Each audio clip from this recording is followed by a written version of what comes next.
Hi friends, ದಿನದ ಎಲ್ಲ ಪ್ರಮುಖ ಸುದ್ದಿಯನ್ನು ನಿಮಗೆ ತಲುಪಿಸುವ ಮಸ್ತ್ ಮಗ ಚಾನೆಲ್ನ ಫುಲ್ ನ್ಯೂಸ್ಗೆ ಸ್ವಾಗತ. ನಾನು ಅಮರ್ ಪ್ರಸಾದ್. ಇರಾನ್ ಅಮೆರಿಕ ಯುದ್ಧ ಶುರುವಾದರೆ ಏನೆಲ್ಲ ಆಗ್ಬೋದು ಅಂತ ಜಗತ್ತು ಭಾವಿಸಿತ್ತು, ಅದೇ ಹೋಗಿದೆ. ಜಗತ್ತಿನ ಅತಿ ಪ್ರಮುಖ ತೈಲ ಮಾರ್ಗ ಹಾರ್ಮುಜ್ ಜಲಸಂಧಿಗೆ ಬೆಂಕಿ ಬಿದ್ದಿದೆ. ಇರಾನ್ ವಿರುದ್ಧ ಜಿದ್ದಿಗೆ ಬಿದ್ದಿರೋ ಅಮೆರಿಕ ಈಗ ಹಾರ್ಮುಜ್ ನೀರಲ್ಲಿ ಅಡ್ಡಗಾಲು ಹಾಕಿದೆ. ಸೋಮವಾರ ಸಂಜೆ 7:30ರಿಂದಲೇ ಈ ಕಾರ್ಯಾಚರಣೆ ಶುರುವಾಗಿದೆ. ಅಷ್ಟೇ ಅಲ್ಲ, ಅಮೆರಿಕ ಸೇನೆ ದೊಡ್ಡ ಎಚ್ಚರಿಕೆಯನ್ನು ಕೊಟ್ಟಿದೆ. ಇರಾನ್ ವಿರುದ್ಧ ಈಗ ದಿಗ್ಬಂಧನ ಹೇರಿದ್ದೇವೆ. ಇರಾನ್ನ ಸಂಪೂರ್ಣ ಕರಾವಳಿ ಈಗ ಬ್ಲಾಕ್ ಆಗಿದೆ.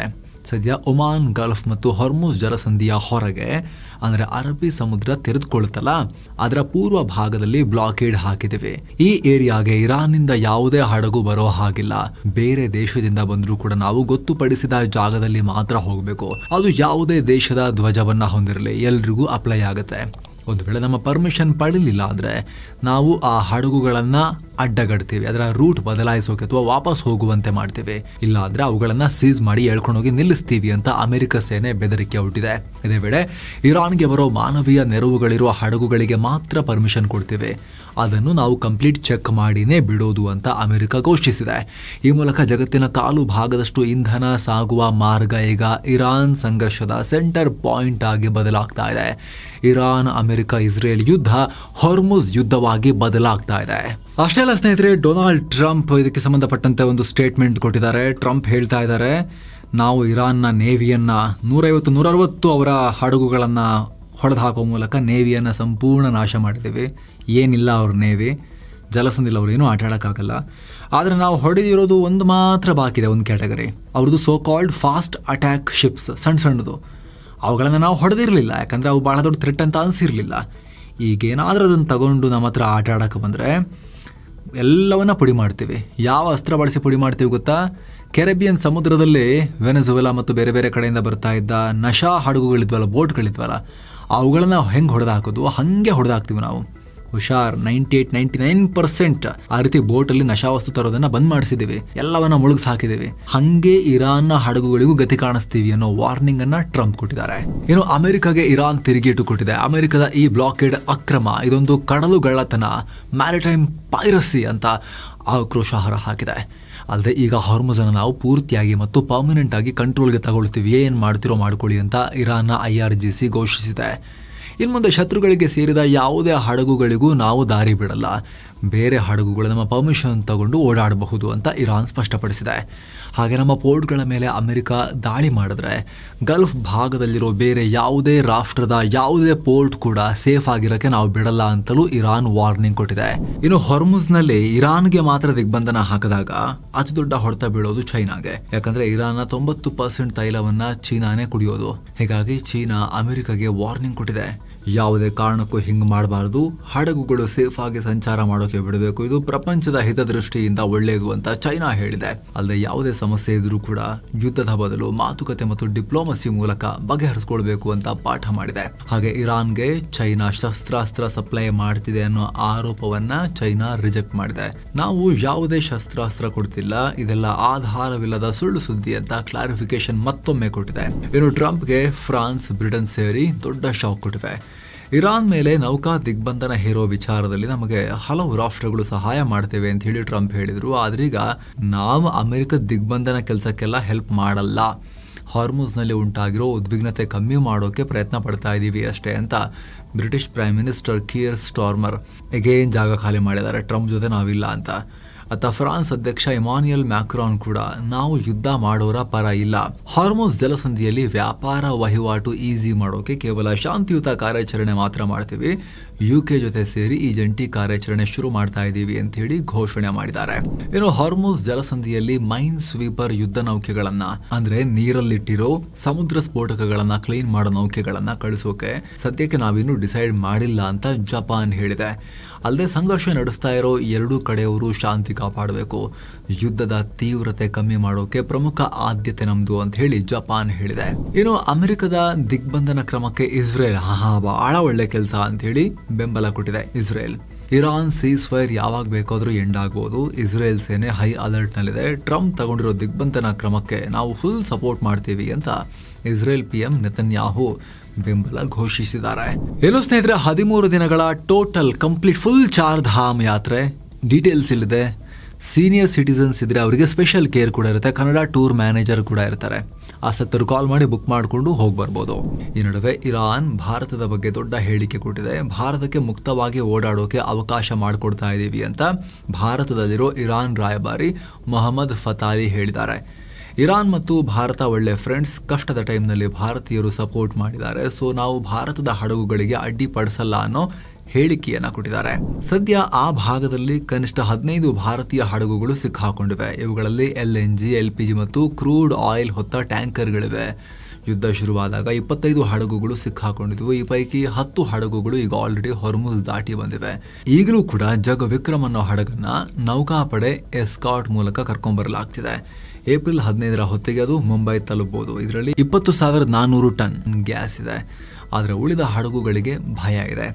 ಇರಾನ್ ಏನೇ ಸೇಫ್ ಪ್ಯಾಸೇಜ್ ಕೊಡ್ತೀವಿ ಅಂದರೂ ಕೂಡ ಯುದ್ಧ ಯಾವ ಸ್ವರೂಪಕ್ಕೆ ತಿರುಗುತ್ತೆ ಅನ್ನೋದನ್ನು ಇವಾಗಲೇ ಹೇಳೋಕ್ಕಾಗಲ್ಲ. ಹೀಗಾಗಿ ಭಾರತದ 6 ಯುದ್ಧ ನೌಕೆಗಳು ಪರ್ಷಿಯನ್ ಗಲ್ಫ್ನಲ್ಲಿ ಇನ್ನೂ ಕೂಡ ವೇಟಿಂಗ್ನಲ್ಲಿವೆ. ಪರಿಸ್ಥಿತಿಯನ್ನು ಮಾನಿಟರ್ ಮಾಡ್ತಾ ಇದ್ದು ಸೇಫ್ ಜಾಗದಲ್ಲಿ ಕರ್ಕೊಂಡ್ಬರೋಕೆ ತಯಾರಿ ನಡೆಸಲಾಗ್ತಾ ಇದೆ ಅಂತ ಹೇಳಿ ಅಧಿಕಾರಿಗಳು ಹೇಳಿದ್ದಾರೆ. ಈ ನಡುವೆ ವಿದೇಶಾಂಗ ಸಚಿವ ಎಸ್ ಜಯಶಂಕರ್ ಕುವೈತ್ ವಿದೇಶಾಂಗ ಸಚಿವರೊಂದಿಗೆ ಫೋನ್ನಲ್ಲಿ ಮಾತನಾಡಿದ್ದಾರೆ. ಅಲ್ಲಿರೋ ಭಾರತೀಯರ ಬಗ್ಗೆ ಮತ್ತು ಆ ಭಾಗದ ಪರಿಸ್ಥಿತಿಗಳ ಬಗ್ಗೆ ಚರ್ಚೆ ಮಾಡಿದ್ದಾರೆ. ಇನ್ನೊಂದ್ ಕಡೆ ಇರಾನ್ಗೆ ಸಂಬಂಧಪಟ್ಟ 2 ಆಯಿಲ್ ಟ್ಯಾಂಕರ್ಗಳು ಹೊರ್ಮುಜ್ ಕ್ರಾಸ್ ಮಾಡಿ ಗಲ್ಫ್ನಿಂದ ಹೊರ ಬಂದಿವೆ ಅಂತ ಕೆಪ್ಲರ್ ಮತ್ತು LSEG ಶಿಪ್ಪಿಂಗ್ ಡೇಟಾ ಮಾಹಿತಿ ನೀಡಿದ್ದಾರೆ. ಆದ್ರೆ ಇವು ಅಮೆರಿಕದ ಆಪರೇಷನ್ ಲಾಂಚ್ ಮಾಡೋಕ್ಕೂ ಮುಂಚೆನೆ ದಾಟಿ ಆಗಿತ್ತು ಅಂತ ಅವರು ರಿಪೋರ್ಟ್ ಮಾಡಿದ್ದಾರೆ. ಇನ್ನು ಅಮೆರಿಕಗೆ ಇರಾನ್ನ ಪಾರ್ಲಿಮೆಂಟ್ ಸ್ಪೀಕರ್ ಮೊಹಮ್ಮದ್ ಬಾಗೇರ್ ಘಾಲಿಬಾಫ್ ಪೋಸ್ಟ್ ಹಾಕಿ ಮ್ಯಾಥ್ಸ್ ಫಾರ್ಮುಲಾ ತರ ಈಕ್ವೇಶನ್ ಹಾಕಿ ವಾರ್ನಿಂಗ್ ಕೊಟ್ಟಿದ್ದಾರೆ. ಅಮೆರಿಕದ ವೈಟ್ ಹೌಸ್ ಸುತ್ತಮುತ್ತ ಮ್ಯಾಪ್ ಚಿತ್ರವನ್ನ ಹಾಕಿದ್ದಾರೆ. ಅದರಲ್ಲಿ ವೈಟ್ ಹೌಸ್ ಅಕ್ಕಪಕ್ಕದಲ್ಲಿರೋ ಗ್ಯಾಸ್ ಸ್ಟೇಷನ್ಗಳಲ್ಲಿ ಗ್ಯಾಸ್ ಬೆಲೆ ಎಷ್ಟಾಗಿದೆ ಅನ್ನೋ ಪ್ರೈಸ್ ಟ್ಯಾಕ್ಸ್ ಕಾಣಿಸ್ತಾ ಇದೆ. ಅದಕ್ಕೆ ಕ್ಯಾಪ್ಷನ್ ಹಾಕಿರೋ ಬಾಗೇರ್ ಈಗ ಚಿತ್ರದಲ್ಲಿ ನೋಡ್ತಾ ಇದ್ದೀರಲ್ಲ, ಈ ತರ ಫಾರ್ಮುಲಾ ಹಾಕಿದ್ದಾರೆ. ಆದ್ರೆ ಅದು ಏನು ಅಂತ ಹೇಳಲಿಲ್ಲ. ಆದ್ರೆ ಕೆಲವರು ಇದರಲ್ಲೇನೋ ಸೀಕ್ರೆಟ್ ಮೆಸೇಜ್ ಇದೆ ಅಂತ ಹೇಳಿ ಡಿಕೋಡ್ ಮಾಡೋ ಪ್ರಯತ್ನ ಮಾಡಿದ್ದಾರೆ. ಈ ಫಾರ್ಮುಲಾದಲ್ಲಿ ಬರೋ O ಅಂದ್ರೆ ಆಯಿಲ್ ಮಾರ್ಕೆಟ್, BSOH ಅಂದ್ರೆ blockade of straight of Hormuz ಅಂತ ಅರ್ಥ.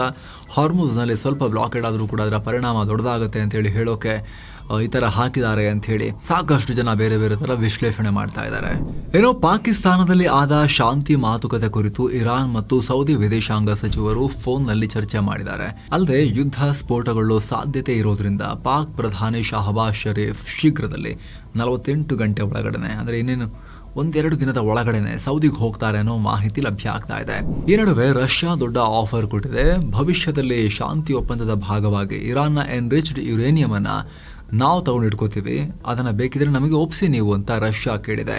ಹಾಗೆ ಈ ಬಗ್ಗೆ ಅಮೆರಿಕ ಮತ್ತು ಇನ್ನೊಂದಷ್ಟು ರಾಷ್ಟ್ರಗಳೊಂದಿಗೆ ಪುಟಿನ್ ಆಲ್ರೆಡಿ ಚರ್ಚೆ ಮಾಡಿದ್ದಾರೆ ಅಂತ ರಷ್ಯಾದ ವಕ್ತಾರ ಡಿಮಿಟ್ರಿ ಪೆಸ್ಕೋವ್ ಹೇಳಿದ್ದಾರೆ. ಹಾಗೆ ಟ್ರಂಪ್ರ ಈ ದಿಗ್ಬಂಧನದ ನಿರ್ಧಾರ ಅಂತಾರಾಷ್ಟ್ರೀಯ ಮಾರುಕಟ್ಟೆ ಮೇಲೆ ಕೆಟ್ಟ ಪರಿಣಾಮ ಬೀರುತ್ತೆ, ಚೆನ್ನಾಗಿಲ್ಲ ಇದು ಅಂತ. ಹೊರ್ಮುಜ್ ಅನ್ನ ಅಮೆರಿಕನು ಆ ಕಡೆಯಿಂದ ಔಟ್ಸೈಡ್ ಇಂದನೂ ಬ್ಲಾಕ್ ಮಾಡೋದು ಸರಿಯಾಗಲ್ಲ ಇದು ಅಂತ ಹೇಳಿ ವಾರ್ನಿಂಗ್ ಕೊಟ್ಟಿದ್ದಾರೆ ರಷ್ಯಾದವರು. ಏನು ಟರ್ಕಿ ಮತ್ತು ಇಸ್ರೇಲ್ನ ಸೇಡು ಈಗ ಯುದ್ಧಕ್ಕೆ ತಿರುಗುವ ಹಂತಕ್ಕೆ ಬರ್ತಾ ಇದೆ. ಈಗ ಟರ್ಕಿ ಅಧ್ಯಕ್ಷ ರೆಸಿಪ್ ತೈಪ್ ಎರ್ಡೋಆನ್ ಇಸ್ರೇಲ್ಗೆ ನುಗ್ಗಿ ಹೊಡಿಬೇಕಾಗತ್ತೆ ಅಂತ ನೇರವಾಗಿ ಧಮಕಿ ಹಾಕಿದ್ದಾರೆ. ಇಸ್ರೇಲ್ ಯಾವುದೇ ರೂಲ್ಸ್ ಫಾಲೋ ಮಾಡದೆ ಮುಗ್ಧ ಮಕ್ಕಳು, ಮಹಿಳೆಯರ ಮೇಲೆಲ್ಲ ದಾಳಿ ಮಾಡ್ತಾ ಇದೆ. ಕದನ ವಿರಾಮ ಇದ್ರೂ ಕೂಡ 12 ಲಕ್ಷ ಲೆಬನಾನ್ ಜನರನ್ನ ಇಸ್ರೇಲ್ ಮನೆಗಳಿಂದ ಓಡಿಸಿದೆ. ಪ್ಯಾಲೆಸ್ತೀನ್ ಜನರನ್ನ ಟಾರ್ಗೆಟ್ ಮಾಡೋಕೆ ಮರಣದಂಡನೆ ಶಿಕ್ಷೆ ತರ್ತಾ ಇದ್ದಾರೆ. ಸೊ ಪ್ಯಾಲೆಸ್ತೀನಲ್ಲಿ ಇಸ್ರೇಲ್ ಈ ತರ ಮಾಡೋಕೆ ನಾವು ಯಾವುದೇ ಕಾರಣಕ್ಕೂ ಬಿಡಬಾರ್ದು. ಇದೇ ರೀತಿ ಇಸ್ರೇಲ್ ದಾಳಿಯನ್ನು ಮುಂದುವರಿಸಿದ್ರೆ ನಾವು ಸುಮ್ಮನಿರೋದಿಲ್ಲ. ಈ ಹಿಂದೆ ನಾವು ಕಾರಾಬಾಕ್ ಮತ್ತು ಲಿಬಿಯಾದಲ್ಲಿ ಹೇಗೆ ಮಿಲಿಟರಿ ಆಕ್ಷನ್ ತಗೊಂಡಿದ್ವು, ಅದೇ ರೀತಿ ಇಸ್ರೇಲ್ ವಿರುದ್ಧವೂ ಮಿಲಿಟರಿ ಆಕ್ಷನ್ ತಗೋಬೇಕಾಗತ್ತೆ ಅಂತ ಟರ್ಕಿ ಭಾರಿ ಬೆದರಿಕೆ ಒಡ್ಡಿದೆ ಸ್ನೇಹಿತರೆ. ಅಷ್ಟೇ ಅಲ್ಲ, ನಮ್ಮನ್ನ ತಡೆಯೋಕೆ ಯಾರಿಂದಲೂ ಸಾಧ್ಯ ಇಲ್ಲ, ಇಂಥ ಹೆಜ್ಜೆ ಇಡೋಕೆ ನಾವು ಸ್ಟ್ರಾಂಗ್ ಆಗಬೇಕು ಅಂತ ಎರ್ಡೋಆನ್ ಟರ್ಕಿಗೆ ಕರೆ ಕೊಟ್ಟಿದ್ದಾರೆ ತಮ್ಮ ದೇಶಕ್ಕೆ. ಆ ಮೂಲಕ ಅಮೆರಿಕ ದಾಳಿ ಮಾಡಬೇಡಿ ಅಂದ್ರೂ ಕೂಡ ನಾವು ಮಾಡಬೇಕಾಗತ್ತೆ ಅಂತ ಹೇಳಿ ವಾರ್ನಿಂಗ್ ಕೊಡ್ತಾ ಇದ್ದಾರೆ. ಇತ್ತ ಟರ್ಕಿ ವಿದೇಶಾಂಗ ಸಚಿವ ಹಕನ್ ಫಿದಾನ್ ಅಂತೂ ಪಂಚ್ ಡೈಲಾಗ್ ಹೊಡೆದಿದ್ದಾರೆ. ಇರಾನ್ ಜೊತೆಗಿನ ಯುದ್ಧ ಮುಗಿದ ತಕ್ಷಣ ಇಸ್ರೇಲ್ ತನ್ನ ಮುಂದಿನ ಶತ್ರು, ದೊಡ್ಡ ಟಾರ್ಗೆಟ್ ಅಂತ ಟರ್ಕಿಯನ್ನೇ ಆಯ್ಕೆ ಮಾಡಿಕೊಳ್ಳುತ್ತೆ ಅಂತ ಹೇಳಿದ್ದಾರೆ. ಅಲ್ಲಿ ಇದಕ್ಕೆ ಕಾರಣವನ್ನ ಕೊಟ್ಟಿದ್ದಾರೆ. ಯಾಕಂದ್ರೆ ಇಸ್ರೇಲ್ಗೆ ಯಾವಾಗಲೂ ಯಾರಾದ್ರೂ ಒಂದು ಶತ್ರು ಜೊತೆ ಫೈಟ್ ಮಾಡ್ತಾನೇ ಇರಬೇಕು. ಶತ್ರುಗಳು ಇಲ್ಲದೆ ಇಸ್ರೇಲ್ಗೆ ಬದುಕಕ್ಕೆ ಆಗೋದಿಲ್ಲ. ಹಾಗಾಗಿ ನೆಕ್ಸ್ಟ್ ಅವ್ರ ಟಾರ್ಗೆಟ್ ನಾವೇ, ಟರ್ಕಿನೇ ಅಂತ ಹೇಳಿ ಅವರು ಅಸಮಾಧಾನ ಹೊರ ಹಾಕಿದ್ದಾರೆ. ಇದಕ್ಕೆ ಇಸ್ರೇಲ್ ತಿರುಗೇಟು ಕೊಟ್ಟಿದೆ. ಸೈಪ್ರಸ್ನ ಉತ್ತರ ಭಾಗ ಆಕ್ರಮಿಸಿಕೊಂಡಿರೋ ಟರ್ಕಿ ನಮಗೂ ಉಪದೇಶ ಮಾಡ್ತಾ ಇದೆ. ಟರ್ಕಿ ಅರ್ಮೇನಿಯಾ ಜನರ ಹತ್ಯೆ ಮಾಡಿ ತನ್ನ ಎಕಾನಮಿ ಬೆಳೆಸ್ಕೊಂಡಿದೆ.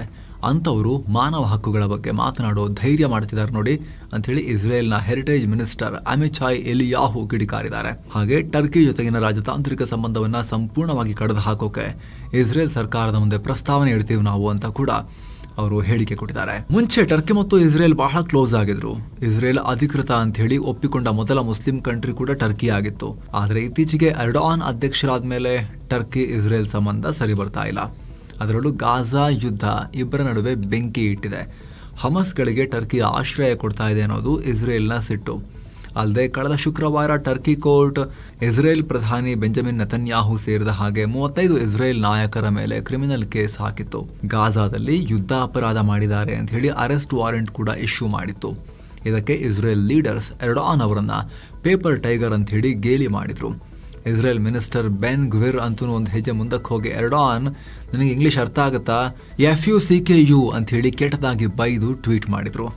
ಇದಕ್ಕೆ ಟರ್ಕಿಯ ಫಾರಿನ್ ಮಿನಿಸ್ಟ್ರಿ ರಿಯಾಕ್ಟ್ ಮಾಡಿ ನೆತನ್ಯಾಹು ನಮ್ಮ ಈಗಿನ ಕಾಲದ ಆಧುನಿಕ ಹಿಟ್ಲರ್ ಅಂತ ಕರೆದಿದ್ರು. ಅದರ ಬೆನ್ನಲ್ಲೇ ಇಸ್ರೇಲ್ಗೆ ಟರ್ಕಿ ದಾಳಿಯ ಬೆದರಿಕೆ ಒಡ್ಡಿದೆ. ಇಸ್ರೇಲ್ ಇದನ್ನ ಯಾವ ತರ ಟ್ರೀಟ್ ಮಾಡುತ್ತೆ, ಯಾವ ತರ ತಗೊಳುತ್ತೆ ಅಂತ ನೋಡಬೇಕು. ಏನೋ ದಕ್ಷಿಣ ಲೆಬನಾನ್ನ ಪ್ರಮುಖ ನಗರ ಬೆಂತ್ ಜಬೈಲ್ ಅನ್ನ ಇಸ್ರೇಲ್ ಸೇನೆ ಕಂಪ್ಲೀಟ್ ಆಗಿ ಸುತ್ತುವರೆದಿದೆ. ಅಲ್ಲಿ ದಾಳಿಗಳನ್ನ ಶುರು ಮಾಡಿದೆ. ಅಲ್ಲದೆ ಕಳೆದ ಒಂದು ವಾರದಲ್ಲಿ ಈ ಭಾಗದಲ್ಲಿ 100ಕ್ಕೂ ಅಧಿಕ ಹಿಜ್ಬುಲ್ಲಾಗಳನ್ನ ಹೊಡೆದು ಹಾಕಿದೀವಿ ಅಂತ ಇಸ್ರೇಲ್ ಹೇಳಿದೆ. ಇನ್ನು ಇರಾನ್ ಜೊತೆಗಿನ ಕದನ ವಿರಾಮಕ್ಕೆ ಖುದ್ದು ಇಸ್ರೇಲ್ ಜನರಿಂದಲೇ ವಿರೋಧ ವ್ಯಕ್ತವಾಗಿದೆ. ಜೆರುಸಲಂನ ಹೀಬ್ರೂ ಯೂನಿವರ್ಸಿಟಿ ನಡೆಸಿರೋ ಹೊಸ ಸಮೀಕ್ಷೆಯಲ್ಲಿ 3/2 ಇಸ್ರೇಲಿಗರು ಕದನ ವಿರಾಮವನ್ನ ವಿರೋಧಿಸಿದ್ದಾರೆ. 61% ಇಸ್ರೇಲಿಗರು ಹಿಜ್ಬುಲ್ಲಾಗಳಿಗೆ ಯಾವುದೇ ಕಾರಣಕ್ಕೂ ಕದನ ವಿರಾಮ ಅನ್ವಯ ಆಗಬಾರದು, ಅವ್ರ ಮೇಲಿನ ಅಟ್ಯಾಕ್ ಕಂಟಿನ್ಯೂ ಆಗಬೇಕು ಅಂತ ಆಗ್ರಹ ಮಾಡಿದ್ದಾರೆ. ಇದೇ ವೇಳೆ ಇಸ್ರೇಲ್ PM ನೆತನ್ಯಾಹು ಅವರ ಜನಪ್ರಿಯತೆ ಕೂಡ ಡೌನ್ ಆಗಿದೆ.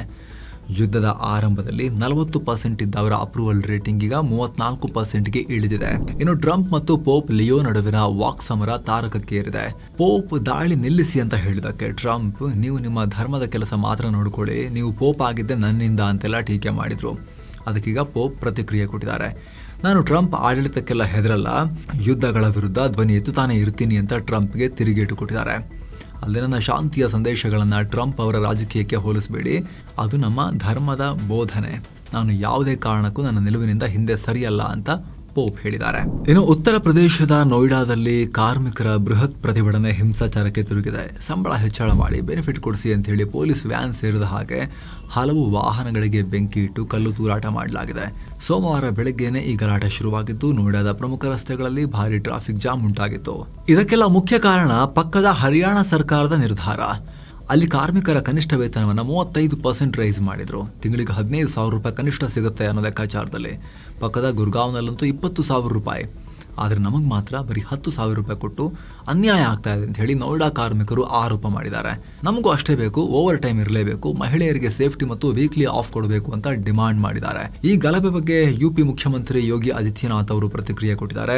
ಕಾರ್ಮಿಕರಿಗೆ ಗೌರವಯುತ ಸಂಬಳ ಸಿಗಲೇಬೇಕು, ಎಲ್ಲ ಕಂಪನಿಗಳು ಲೇಬರ್ ಕಾನೂನುಗಳನ್ನ ಕಡ್ಡಾಯವಾಗಿ ಫಾಲೋ ಮಾಡಬೇಕು ಅಂತ ಸೂಚಿಸಿದ್ದಾರೆ. ಸೇಮ್ ಟೈಮ್ ಕಾರ್ಮಿಕರನ್ನ ಎತ್ತಿಕಟ್ಟಿ ಯಾರಾದ್ರೂ ಗಲಾಟೆ ಮಾಡೋಕೆ ಪ್ರಯತ್ನ ಪಟ್ರೆ ಅಂತವರ ವಿರುದ್ಧ ಕಠಿಣ ಕ್ರಮ ತಗೊಳ್ಳಿ ಅಂತ ಹೇಳಿ ಪೊಲೀಸರಿಗೆ ಆರ್ಡರ್ ಕೂಡ ಮಾಡಿದ್ದಾರೆ. ಅಷ್ಟು ಮಾತ್ರವಲ್ಲ, ಮತ್ತೆ ನಕ್ಸಲಿಸಂ ಹುಟ್ಟಾಕೋಕೆ ಕೆಲವರು ಮಾಡ್ತಿರೋ ಪ್ರಯತ್ನ ಕೂಡ ಇದಿರಬಹುದು ಅಂತ ಹೇಳಿ ಅನುಮಾನವನ್ನು ವ್ಯಕ್ತಪಡಿಸಿದ್ದಾರೆ. ಏನು ಹೆಬ್ಬಾಳದಲ್ಲಿ 53 ಎಕರೆ ಭೂ ಹಗರಣದ ತನಿಖೆಯನ್ನ ಹೈಕೋರ್ಟ್ ಈಗ CBIಗೆ ಕೊಟ್ಟಿದೆ. ಅಷ್ಟೇ ಅಲ್ಲ, ಅಸ್ತಿತ್ವದಲ್ಲೇ ಇಲ್ಲದ ಕಂಪನಿಗೆ ಜಮೀನು ಹಂಚಿಕೆ ಮಾಡಿರೋ ಸರ್ಕಾರದ ಕ್ರಮಕ್ಕೆ ಕೋರ್ಟ್ ತೀವ್ರ ಆಕ್ರೋಶ ಹೊರಹಾಕಿದೆ. ಇದು ಸರ್ಕಾರ ಸಂವಿಧಾನಕ್ಕೆ ಮಾಡಿದ ವಂಚನೆ ಅಂತ ಹೇಳಿ ಚಾಟಿ ಬೀಸಿದೆ. ಹೆಬ್ಬಾಳದ ಅಮಾನಿಕೆರೆ ಬಳಿಯ ಈ ಜಮೀನನ್ನ 2004ರಲ್ಲಿ ರೈತರಿಂದ ಬರೀ 15 ಲಕ್ಷ ರೂಪಾಯಿಯಂತೆ ಸ್ವಾಧೀನಪಡಿಸಿಕೊಳ್ಳಲಾಗಿತ್ತು. ಇದನ್ನ ಲೇಕ್ ವ್ಯೂ ಟೂರಿಸಂ ಕಾರ್ಪೊರೇಷನ್ ಅನ್ನೋ ಸಂಸ್ಥೆಗೆ ರಿಯಲ್ ಎಸ್ಟೇಟ್ ಪರ್ಪಸ್ಗೆ ಹಂಚಿಕೆ ಮಾಡಲಾಗಿತ್ತು. ಈ ಸಂಸ್ಥೆ ಜಮೀನಿಗಾಗಿ 2000ನೇ ಇಸವಿಯಲ್ಲಿ ಅರ್ಜಿ ಹಾಕಿತ್ತು. ಆದರೆ ಸಂಸ್ಥೆ ಅಧಿಕೃತವಾಗಿ ರಿಜಿಸ್ಟರ್ ಆಗಿದ್ದೇ 2011ರಲ್ಲಿ. ಅಂದ್ರೆ ಅಸ್ತಿತ್ವದಲ್ಲೇ ಇಲ್ಲದ ಸಂಸ್ಥೆಗೆ ಭೂಮಿ ಕೊಡೋಕೆ ಅಂದಿನ ಉನ್ನತ ಮಟ್ಟದ ಸಮಿತಿ ಶಿಫಾರಸು ಮಾಡಿತ್ತು ಅನ್ನೋದು ಈಗ ಬಯಲಾಗಿದೆ. ಹೀಗಾಗಿ ಇದರ ಹಿಂದೆ ಅಧಿಕಾರಿಗಳ ಭಾರಿ ಸಂಚು ಪಿತೂರಿ ಅಡಗಿದೆ ಅಂತ ಹೇಳಿ ಕೋರ್ಟ್ ಇದರ ತನಿಖೆಯನ್ನ CBIಗೆ ನೀಡಿದೆ. ಹಾಗೆ ಆ ಖಾಸಗಿ ಸಂಸ್ಥೆಗೆ 10 ಲಕ್ಷ ರೂಪಾಯಿ ಭಾರಿ ದೊಡ್ಡ ಅಮೌಂಟ್ನ ದಂಡವನ್ನು ವಿಧಿಸಿದ್ದಾರೆ. ಭಾರಿ ದೊಡ್ಡ ಅಮೌಂಟ್. 50 ಎಕರೆಗೂ ಅಧಿಕ ಜಮೀನನ್ನ ಹಗರಣ ಮಾಡಿದ್ದಾರೆ ಅನ್ನೋ ಆರೋಪದಲ್ಲಿ 10 ಲಕ್ಷ ರೂಪಾಯಿನ ಭಾರಿ ದೊಡ್ಡ ಅಮೌಂಟ್ನ ದಂಡ. ಇನ್ನು ರಾಜ್ಯದ ಪ್ರಮುಖ ಮಠ ಹರಿಹರ ಪಂಚಮಸಾಲಿ ಪೀಠದಲ್ಲಿ ದೊಡ್ಡ ಡ್ರಾಮಾ ನಡೆದಿದೆ. ಮಠದ ಆಸ್ತಿ ಮತ್ತು ಅನುದಾನದ ಬಗ್ಗೆ ಲೆಕ್ಕ ಕೊಡಿ ಅನ್ನೋ ಅಭಿಯಾನ ತೀವ್ರಗೊಂಡ ಬೆನ್ನಲ್ಲೇ ವಚನಾನಂದ ಅವರನ್ನ ಪೀಠದಿಂದ ಉಚ್ಚಾಟನೆ ಮಾಡಲಾಗಿದೆ. ಇದಕ್ಕೂ ಮೊದಲೇ ಮಠದ ಹಣದ ಲೆಕ್ಕ ಬೇಕು ಅಂತ ಹೇಳಿ 100 ಭಕ್ತರು ಪ್ರತಿಭಟಿಸಿದ್ರು. ಕೈ ಮೀರುತ್ತಿದ್ದ ಹಾಗೆ ಆವರಣದ ಸುತ್ತ ಪೊಲೀಸರು ನಿಷೇಧಾಜ್ಞೆ ಜಾರಿ ಮಾಡಿ ಪ್ರತಿಭಟಿಸ್ತಾ ಇದ್ದ 100ಕ್ಕೂ ಅಧಿಕ ಜನರನ್ನ ವಶಕ್ಕೆ ಪಡೆದಿದ್ರು. ಈ ವೇಳೆ ಪೊಲೀಸರು ಮತ್ತು ವಚನಾನಂದ ಅವರ ನಡುವೆ ಘರ್ಷಣೆ ಕೂಡ ಆಗಿದ್ದು ಕಂಡುಬಂತು. ಮತ್ತೊಂದು ಕಡೆ ಬಸವಜಯ ಮೃತ್ಯುಂಜಯ ಸ್ವಾಮೀಜಿ ವಿರುದ್ಧ ಲೈಂಗಿಕ ದೌರ್ಜನ್ಯ ಆರೋಪ ಕೇಳಿ ಬಂದಿತ್ತಲ್ಲ, ಆದ್ರೀಗ ಸಂತ್ರಸ್ತ ಮಹಿಳೆ ನನ್ನ ಮೇಲೆ ದೌರ್ಜನ್ಯ ಆಗಿಲ್ಲ ಅಂತ ಹೇಳಿರೋ ವಿಡಿಯೋವನ್ನ ರಿಲೀಸ್ ಮಾಡಿದ್ದಾರೆ. ಈ ಬಾರಿ ಮುಂಗಾರಿನಲ್ಲಿ ದೇಶಾದ್ಯಂತ ವಾಡಿಕೆಗಿಂತ ಕಮ್ಮಿ ಮಳೆಯಾಗೋ ಸಾಧ್ಯತೆ ಇದೆ ಅಂತ ಹವಾಮಾನ ಇಲಾಖೆ ಮುನ್ಸೂಚನೆ ಕೊಟ್ಟಿದೆ. ಸಾಮಾನ್ಯವಾಗಿ 96% 104% ಇದ್ರೆ ಅದನ್ನ ವಾಡಿಕೆ ಮಳೆ ಅಂತ ಹೇಳಲಾಗುತ್ತೆ. ಆದ್ರೆ ಈ ಸಲ 92% ಮಳೆಯಾಗುತ್ತೆ. ಕಳೆದ 3 ವರ್ಷಗಳಲ್ಲಿ ಇದೇ ಮೊದಲ ಬಾರಿಗೆ ಇಷ್ಟು ಕಮ್ಮಿ ಮಳೆಯಾಗ್ತಾ ಇದೆ ಅಂತ ಹೇಳಿ ಅಧಿಕಾರಿಗಳು ಎಚ್ಚರಿಕೆ ಕೊಟ್ಟಿದ್ದಾರೆ. ಕೃಷಿ ಉತ್ಪಾದನೆ ಕುಸಿಯೋ ಜೊತೆಗೆ ದೇಶದ ಆರ್ಥಿಕ ಬೆಳವಣಿಗೆ ಮತ್ತು ಹಣದುಬ್ಬರದ ಮೇಲೂ ಕೂಡ ಇದು ಪರಿಣಾಮ ಬೀರಬಹುದು ಅನ್ನೋ ಕಳವಳ ವ್ಯಕ್ತಪಡಿಸಲಾಗಿದೆ. ಇನ್ನು ಅಮೆರಿಕದ ಎಂಜಿನಿಯರಿಂಗ್ ಕಂಪನಿ ಜನರಲ್ ಎಲೆಕ್ಟ್ರಿಕ್, ಅಂದ್ರೆ ಅವರು ಈ ಫೈಟರ್ ಜೆಟ್ಗಳಿಗೆ ಇಂಜಿನ್ ಕೂಡ ಮಾಡ್ತಾರಲ್ಲ, ಅವರು ನಮ್ಮ ಇಂಡಿಯನ್ ಏರ್ ಫೋರ್ಸ್ ಜೊತೆ ಅಗ್ರಿಮೆಂಟ್ ಮಾಡ್ಕೊಂಡಿದ್ದಾರೆ. ಭಾರತದಲ್ಲೇ ಒಂದು ಇಂಜಿನ್ ರಿಪೇರ್ ಫೆಸಿಲಿಟಿಯನ್ನ ಸೆಟಪ್ ಮಾಡೋಕೆ ಅಗ್ರಿಮೆಂಟ್ ಆಗಿದೆ. ಸದ್ಯ ತೇಜಸ್ ಫೈಟರ್ ಜೆಟ್ಗಳಲ್ಲಿ ಈ ಜಿಇ ಇಂಜಿನ್ ಅನ್ನೇ ಬಳಸ್ತಾ ಇರೋದು. ಎಷ್ಟು ದಿನ ಈ ಜೆಟ್ಗಳ ಎಂಜಿನ್ ರಿಪೇರಿ ಅಥವಾ ಮೇಂಟೆನೆನ್ಸ್ ಮಾಡಬೇಕು ಅಂದರೆ ಬೇರೆ ರಾಷ್ಟ್ರಗಳಲ್ಲಿರೋ ಫೆಸಿಲಿಟಿ ಮೇಲೆ ಡಿಪೆಂಡ್ ಆಗಬೇಕಾಗಿತ್ತು. ತುಂಬ ಟೈಮ್ ಕನ್ಸ್ಯೂಮಿಂಗ್ ಪ್ರೋಸೆಸ್ ಆಗ್ತಾ ಇತ್ತು. ಇನ್ನೊಂದು ಕಡೆ ಭಾರತೀಯ ಸೇನೆಗೆ ಫಸ್ಟ್ ಟೈಮ್ ಯುಪಿಯ ಲಕ್ನೋದ ಹೊಸ ಫೆಸಿಲಿಟಿಯಲ್ಲಿ ರೆಡಿಯಾದ ಬ್ರಹ್ಮೋಸ್ ಮಿಸೈಲ್ಗಳನ್ನು ಡೆಲಿವರಿ ಮಾಡಲಾಗಿದೆ. ರಕ್ಷಣಾ ಸಚಿವ ರಾಜನಾಥ್ ಸಿಂಗ್ ಇದನ್ನ ಅನೌನ್ಸ್ ಮಾಡಿದ್ದಾರೆ. ಇನ್ನು ಹಿರಿಯ ಗಾಯಕಿ ಆಶಾ ಭೋಸ್ಲೆ ಅವರ ಅಂತಿಮ ಸಂಸ್ಕಾರ ಮುಂಬೈನ ಶಿವಾಜಿ ಪಾರ್ಕ್ನಲ್ಲಿರೋ ಸ್ಮಶಾನದಲ್ಲಿ ನೆರವೇರಿದೆ. ಸಕಲ ಸರ್ಕಾರಿ ಗೌರವಗಳೊಂದಿಗೆ ಅಂತ್ಯಕ್ರಿಯೆ ಮಾಡಲಾಗಿದೆ.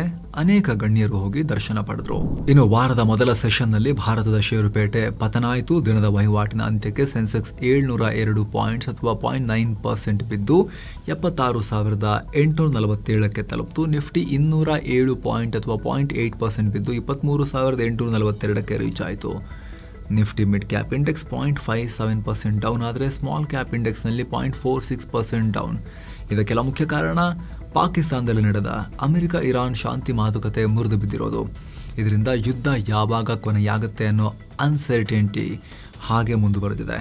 ಅತ್ತ ಅಮೆರಿಕ ಹೊರ್ಮುಜ್ ಜಲಸಂಧಿಯಲ್ಲಿ ಇರಾನ್ಗೆ ಹೋಗೋ ಬರೋ ಹಡಗುಗಳನ್ನು ಬ್ಲಾಕ್ ಮಾಡ್ತೀವಿ, ಇರಾನನ್ನು ನಾವು ದಿಗ್ಬಂಧನ ಹಾಕ್ತೀವಿ ಹೊರ್ಮುಜ್ನಲ್ಲಿ ಅಂತ ಹೇಳಿ ಮುಂದಾಗಿದೆ. ಈಗ ಸ್ಟೆಪ್ಸ್ ತಗೊಂಡಿದೆ, ನೇವಿ ನುಗ್ಸಿದೆ. ಸೊ ತೈಲ ಸಪ್ಲೈ ಇನ್ನಷ್ಟು ಪ್ರಾಬ್ಲಮ್ ಆಗುತ್ತೆ ಅನ್ನೋ ಆತಂಕ ಇದೆ. ಹಾಗೆ ಇರಾನ್ಗೆ ಶಸ್ತ್ರಾಸ್ತ್ರ ಕಳಿಸಿದ್ರೆ ಚೀನಾ ಮೇಲೆ 50% ಟ್ಯಾರಿಫ್ ಹಾಕ್ತೀನಿ ಅಂತಲೂ ಟ್ರಂಪ್ ಘೋಷಿಸಿದ್ರು. ಇವೆಲ್ಲ ಬೆಳವಣಿಗೆಗಳ ನಡುವೆ ಕ್ರೂಡ್ ಆಯಿಲ್ ಪ್ರೈಸ್ ಮತ್ತೆ 100 ಗಡಿ ದಾಟಿ ಮತ್ತೆ ಮೇಲಕ್ಕೆ ಹೋಗಿದೆ. ರೂಪಾಯಿ ಮೌಲ್ಯದಲ್ಲೂ ಕೂಡ ಭಾರಿ ಪತನ ಆಗಿದೆ. ಇವೆಲ್ಲ ಫ್ಯಾಕ್ಟರ್ನಿಂದ ಷೇರುಪೇಟೆ ಡೌನ್ ಆಗಿದೆ. ಇನ್ನು Maruti Suzuki, Eicher motors, Reliance industries, Bajaj finance, InterGlobe aviation ಸೇರಿ ಸಾಕಷ್ಟು ಕಂಪನಿಗಳು ರೆಡ್ನಲ್ಲಿದ್ವು ಇವತ್ತು. HDFC life, Adani enterprises, ICICI bank, NTPC, Tata motors, passenger vehicles ಈ ರೀತಿ ಕೆಲವರು ಗ್ರೀನ್ನಲ್ಲಿದ್ದರು. ಡಾಲರ್ ಮುಂದೆ ರೂಪಾಯಿ ಮೌಲ್ಯ 56 ಪೈಸೆ ಕುಸಿದು $93.39 ಆಗಿದೆ. ಏನೋ ಮಾರ್ಚ್ ತಿಂಗಳ ಚಿಲ್ಲರೆ ಹಣದುಬ್ಬರ 3.4%ಗೆ ಏರಿಕೆಯಾಗಿದೆ. ಫೆಬ್ರವರಿಯಲ್ಲಿ 3.21%. ಹಾಗೆ ಆಹಾರ ಪದಾರ್ಥಗಳ ಹಣದುಬ್ಬರ ಕೂಡ 3.87%ಗೆ ರೈಸ್ ಆಗಿದೆ. ಇದಕ್ಕೆಲ್ಲ ಒನ್ಸ್ ಅಗೇನ್ ವಾರ್ ಎಫೆಕ್ಟ್ ಕಾರಣ. ಇನ್ನು ಚಿನ್ನ ಮತ್ತು ಬೆಳ್ಳಿ ಬೆಲೆ ವಿಚಾರಕ್ಕೆ ಬಂದರೆ 24 ಕ್ಯಾರೆಟ್ನ 10 ಗ್ರಾಂ ಚಿನ್ನದ ಬೆಲೆಯಲ್ಲಿ $316 ಕಮ್ಮಿಯಾಗಿ $1,50,011 ಆಗಿದೆ. 22 ಕ್ಯಾರೆಟ್ನ 10 ಗ್ರಾಂ ಚಿನ್ನದ ಬೆಲೆಯಲ್ಲಿ $290 ಡೌನ್ ಆಗಿ $1,37,410 ಆಗಿದೆ. 1 ಕೆಜಿ ಬೆಳ್ಳಿ ಬೆಲೆಯಲ್ಲಿ $2,953 ಕಮ್ಮಿಯಾಗಿ $2,36,981 ಆಗಿದೆ. ಸೊ ಫ್ರೆಂಡ್ಸ್, ಇದಾಗಿತ್ತು ಇವತ್ತಿನ ಫುಲ್ ನ್ಯೂಸ್. ನಾವು ಕುಯ್ದಿಲ್ಲ, ಎಳೆದಿಲ್ಲ, ಕಿರ್ಚಾಡಿಲ್ಲ, ಬರೀ ಸುದ್ದಿಯ ರೀತಿಯಲ್ಲಿ ನಿಮಗೆ ತಲುಪಿಸುವ ಪ್ರಯತ್ನವನ್ನ ಮಾಡಿದ್ದೀವಿ. ನಿಮಗಿದು ಇಷ್ಟ ಆಗ್ತಾ ಇದ್ರೆ ವಿಡಿಯೋ ಕೆಳಗಿರೋ ಜಾಯಿನ್ ಬಟನ್ ಮೂಲಕ ಆಸಕ್ತ ವೀಕ್ಷಕರು ಮಸ್ತ್ ಮಗ ಪ್ರೀಮಿಯಂ ಮೆಂಬರ್ಸ್ ಆಗ್ಬೋದು. ಎಲ್ಲ ಮೆಂಬರ್ ಓನ್ಲಿ ವಿಡಿಯೋಸ್ ಅನ್ನ ನೋಡೋಕೆ ಶುರು ಮಾಡ್ಬೋದು. Thank you so much. ಮತ್ತೆ ಭೇಟಿ ಆಗ್ತಿರೋಣ. ನಮಸ್ಕಾರ.